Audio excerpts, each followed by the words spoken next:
Bismillahirrahmanirrahim. Assalamualaikum warahmatullahi wabarakatuh. Perkenalkan, nama saya Liza Bunga Aprilia dengan NIM 220700062. Saya dari kelas A1 2022, Program Studi Pendidikan Guru Pendidikan Anak Usia Dini di IKIP Siliwangi.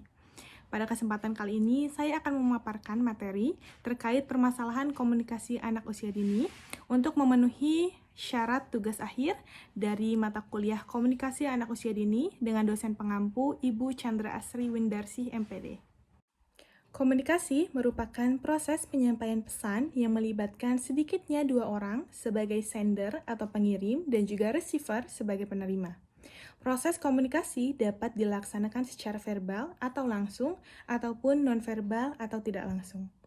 Kemampuan berbicara sangat penting dikembangkan sejak dini, sebagaimana Kementerian Pendidikan Nasional tahun 2014 nomor 146 tentang kurikulum 2013, PAUD mengemukakan bahwa aspek yang perlu dikembangkan pada usia dini yaitu meliputi nilai agama dan moral, bahasa, kognitif, fisik motorik, sosial emosional, dan seni. Perkembangan bahasa adalah salah satu aspek yang perlu dideteksi sejak dini, seperti kemampuan bahasa reseptif, yaitu membedakan suara yang bermakna dan tidak bermakna, lalu ada kemampuan bahasa ekspresif atau berbicara, dan pragmatik atau komunikasi. Maka dari itu, stimulasi perkembangan bahasa anak usia dini sangat mempengaruhi kemampuan komunikasi. Namun nyatanya, di lapangan masih terdapat permasalahan yang dapat terjadi dalam komunikasi anak usia dini, yaitu salah satunya merupakan anak kesulitan berkomunikasi secara dua arah dengan orang dewasa dan orang di sekitarnya. Jika diberi pertanyaan, anak cenderung mengulang pertanyaan tersebut dan bukannya menjawab. Jadi belum ada komunikasi dua arah, kemampuan anak untuk menjadi sender ataupun receiver dalam proses komunikasi tersebut. Seperti yang sudah saya sampaikan sebelumnya, bahwasannya salah satu permasalahan komunikasi dalam anak usia dini itu yaitu belum terjadinya komunikasi secara dua arah dari anak dengan orang dewasa ataupun orang yang ada di sekitarnya.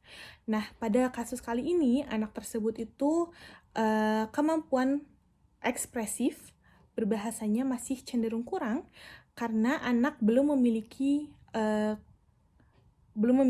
kamus kosakata yang banyak.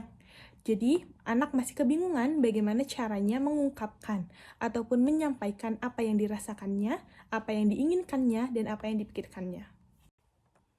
Berdasarkan permasalahan yang sudah saya paparkan sebelumnya, saya memiliki 3 solusi untuk menghadapi permasalahan tersebut. Yang pertama, yaitu stimulus anak dengan mengajak berbicara, membacakan cerita untuk menambah perbendaharaan kata. Yang kedua, ajak anak untuk bermain dan berkomunikasi dengan teman sebayanya. Yang ketiga, kurangi screen time untuk menghindari komunikasi satu arah, yaitu anak hanya mengasah kemampuan mendengarnya saja. Selanjutnya, ada implementasi dari problem solving yang sudah saya sampaikan sebelumnya, yaitu yang pertama, berkomunikasi secara dua arah, yaitu memberikan pertanyaan pemantik kepada anak yang mengharuskan anak menjawab dan menanyakan perasaan atau pendapat anak. Melalui implementasi tersebut, kita dapat lebih memberikan banyak kesempatan bagi anak untuk menyampaikan apa yang ada di pikirannya, apa yang dirasakannya, dan apa yang diinginkan oleh anak tersebut. Yang kedua, yaitu berinteraksi dengan teman sebaya. Biarkan anak untuk berinteraksi dan bermain dengan teman sebayanya.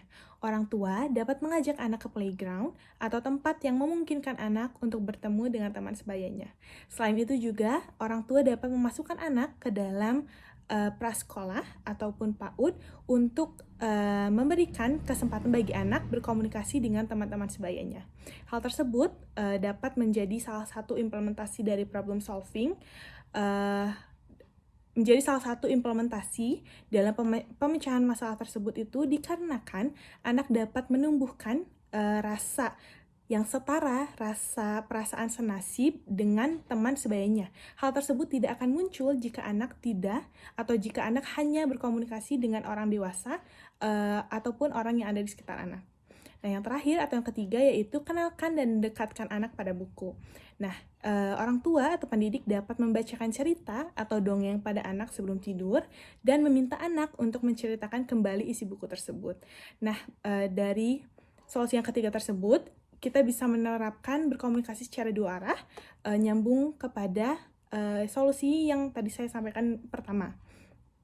Nah, bahkan buku ataupun bacaan bisa dikenalkan sedini mungkin ketika anak masih berada di dalam kandungan ibunya. Nah, ibu dapat membacakan cerita ataupun mendengarkan murotal Al-Quran ketika anak berada di dalam kandungan.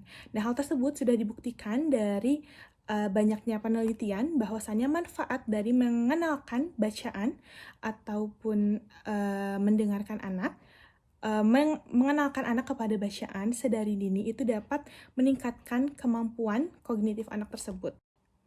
Terakhir, yaitu ada kesimpulan dan saran. Berdasarkan pemaparan yang sudah saya sampaikan, dapat disimpulkan bahwa komunikasi pada anak usia dini sangat penting untuk dilakukan, distimulasi, dan diimplementasikan dalam kehidupan anak sehari-hari.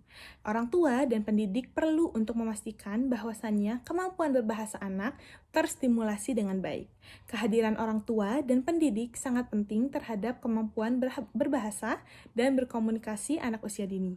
Permasalahan komunikasi yang dialami oleh anak rata-rata diakibatkan oleh kurangnya peran orang tua dan pendidik dalam masa pertumbuhan anak. Saran yang dapat saya berikan yaitu orang tua dan pendidik harus hadir pada masa-masa pertumbuhan dan perkembangan anak, terlibat secara langsung, dan memastikan anak terstimulasi dengan baik. Anak juga, orang tua ataupun pendidik juga harus memastikan bahwasannya perkembangan dan pertumbuhan yang dialami oleh anak dari setiap aspek itu merupakan tepat sesuai dengan kategori usianya. Selanjutnya, adapun referensi yang saya gunakan ialah cukup sekian yang dapat saya sampaikan. Terima kasih banyak atas perhatiannya. Mohon maaf jika ada kesalahan kata dan juga kekurangan dalam pemaparan saya terkait materi permasalahan komunikasi anak usia dini. Terima kasih. Wassalamualaikum warahmatullahi wabarakatuh.